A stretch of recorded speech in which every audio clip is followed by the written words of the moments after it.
everyone, this is Choiti from MDogs.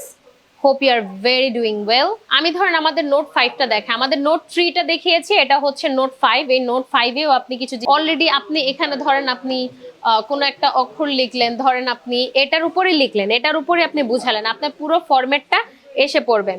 আচ্ছা, তো আমি এখান থেকে বের হই। হ্যাঁ, ধরেন আপনার আমার নামটা লিখে এটা আমি এখান থেকে বের হই, আমি আমার লেখাটা সরালাম, তারপর আমি ধরেন এই ফাইলটাই আমি এতক্ষণ লিখছি, ওইখানে আপনার সেভ অপশন আছে, আপনি সেভ করতে পারছেন, আপনি এখান থেকে শেয়ার করতে পারছেন, মানে আপনি যা যা লিখেছেন বা মিটিং রুমে যা যা করেছেন সব শেয়ার করতে পারছেন। আর এখানে সেটিং অপশনে তো আপনার ধরেন মাল্টিপ্লেয়ার রাইটিং আছে, স্মার্ট গ্রাফিক আছে, স্মার্ট রাইটিং আছে, ল্যাঙ্গুয়েজ আছে, আপনি ল্যাঙ্গুয়েজ সেট করতে পারবেন যে আপনি কোন ভাষায় আপনি মানে এই এই এই মিটিংটা বা এই কনফারেন্সটা বা যে কোনো আপনি একটা কিছু শিখাচ্ছেন, আপনি ল্যাঙ্গুয়েজটা চেঞ্জ করে আপনি শিখাতে পারবেন। হ্যাঁ, সাথে সাথে। তো আজকের মতো আমরা এখানে আমাদের ভিডিওটা শেষ করছি। আমরা নেক্সট ভিডিওতে আমরা আরো এই আকর্ষণীয় কিছু ফিচার্স নিয়ে আপনাদের কাছে আসবো। এর সাথে আমার সাথেই থাকবেন। Thank you so much. আসসালামু আলাইকুম।